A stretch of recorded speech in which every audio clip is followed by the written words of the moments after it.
우리나라에서 암에 걸리는 사람 수가 계속 늘고 있습니다.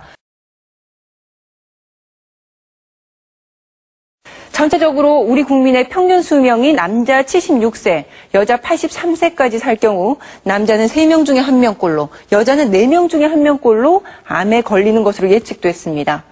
다행인 것은 의료기술이 발전하면서 생존율이 높아지고 있다는 건데요. 암 진단을 받은 뒤에 5년 이상 생존할 확률은 평균 57%로 다시 말해서 암에 걸려도 5년 넘게 사는 사람이 절반을 넘습니다.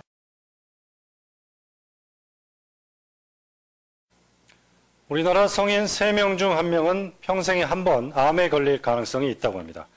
누구나 예외일 수 없는 암, 어떻게 대비하고 계십니까? 최재형 기자입니다. 입시학원에서 중학생을 가르치는 이만우 씨에게 지난 2007년은 악몽이었습니다. 이 씨는 위암, 아내는 갑상선암 선고를 받았습니다. 암이라는 막연한 공포와 두려움도 컸지만 치료비와 생활비도 적잖은 부담이었습니다. 하지만 다행히 가입해둔 암보험 덕에 경제적 부담을 덜었고 치료를 무사히 마칠 수 있었습니다. 수술비가 문제가 아니라 완쾌되는 과정에서 일을 못 하잖아요. 그 생활비도 들어가잖아요. 운이 좋았죠. 보험을 들어놓은 게 사실은. 보험 안 들었으면 좀 충격이 컸겠죠.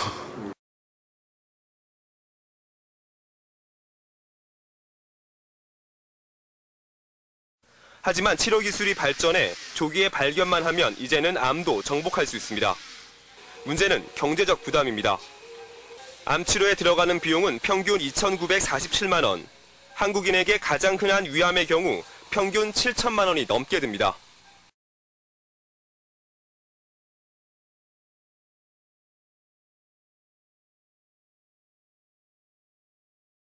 어버이날이었던 어제 노부부가 빈집에서 목을 맨 채 발견됐습니다.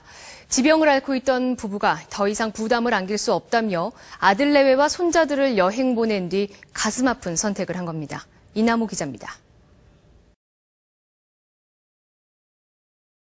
오래전부터 정신질환이 있었던 전 씨는 지난해부터는 치매까지 알아왔고 부인 노모 씨는 7개월 전에 암 수술을 받고 투병 중이었습니다.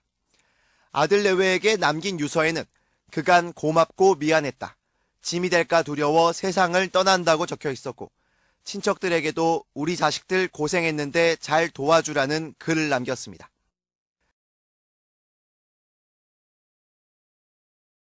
경찰은 이들 노부부가 더 이상 부담이 되기 싫어 아들 내외와 손주들에게 여행을 다녀오라고 한 뒤 함께 목을 맨 것으로 보고 있습니다. 너도 나도 암보험 판매에 나섰던 생명보험사들이 암 환자가 늘어나자 판매를 중단했습니다. 팔수록 손해를 본다는 이유에서인데요. 정작 소비자들은 필요로 하는 보험을 모른 채 한다며 금융당국이 직접 활성화에 나섰습니다. 김수희 기자의 보도입니다.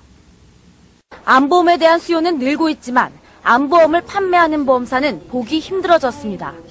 지난 2003년 전체 생보사들 중 16개사가 보험료가 그대로 유지되는 비갱신형 암 전용 보험을 판매했지만 올해는 9개사로 줄었습니다. 암 환자가 늘고 비용이 많이 들어 손해가 커졌다는 이유에서입니다. 그나마 파는 곳도 보험료가 비싸거나 가입 조건이 까다로운 상품이 대부분입니다.